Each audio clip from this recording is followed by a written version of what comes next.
So the first L&T principle that we're going to talk about is number one, plan ahead and prepare. I think that this principle tends to be overlooked a lot, just because it doesn't seem as glamorous as the other principles, but it's really critically important in making sure that you have a safe, enjoyable, and a sustainable trip. There's a lot of forethought that goes into making trips sustainable. I know that when TAP trips go out in the field, we think a lot about ways that we can stay sustainable and minimize our impact just even before we go out into the backcountry. Poor planning can also result in some miserable campers. And then if you are involved in a situation that you didn't necessarily plan for or weren't well prepared for, then it requires you to rely really heavily on natural and cultural resources that are around you, which can leave a pretty significant trace on whatever area you are recreating in. So there's some things to kind of consider even just before you go out on whatever adventure you want to go on. And the first is identify your goals for the trip. So make sure that you have an idea of what you're doing that day, or over the course of those days. It can be, a 3-mile day hike or, a 3-week backpacking trip. But it's really important to figure out what your goals for your excursion are going to be, and then kind of build your planning, build your L&T framework, and your sustainability practices around whatever goals you're setting for yourself or for your group. Really related to that is another thing to consider is you should also assess the skill level of all the participants in your outdoor excursion. Lots of people are at different skill levels. You can have an expert paddler, expert climber, beginner climber.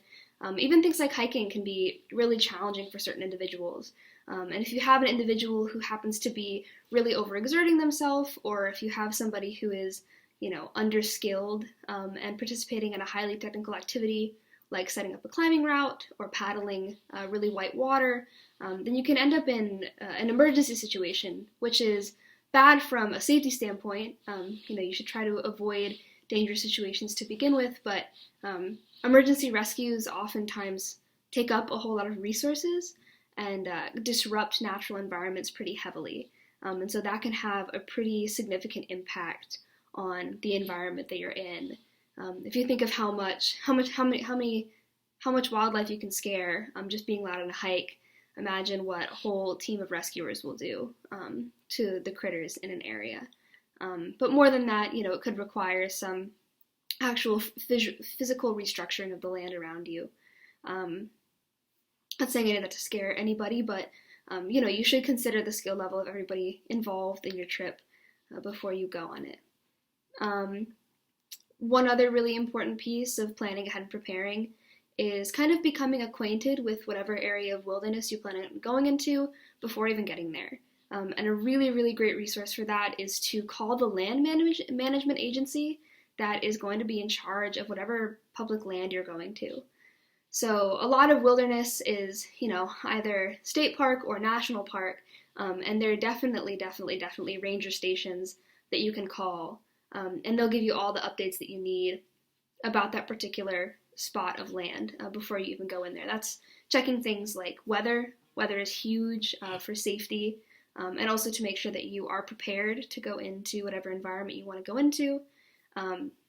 Weather can have a huge effect on the kind of terrain that you're going to be hiking on. It can turn, perfectly dry land into wet, sloggy mush, and that can really greatly affect your travel time, which will then put you into a more precarious spot, and it'll be harder to leave less of a trace. It's also important to know about how protected the terrain that you're going to be traveling on is, or how protected, I guess, the recreation area is.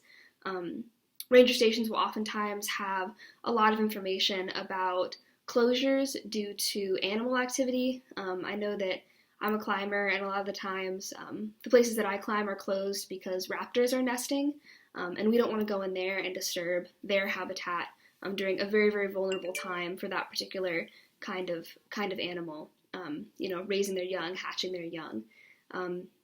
So make sure that you call a ranger station, figure out what the typical weather is, figure out what the kind of terrain is, and then also see if they have any regulations or restrictions that you need to abide by.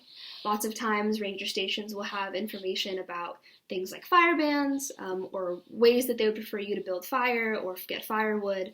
And a lot of land management agencies have these leave no trace principles in mind.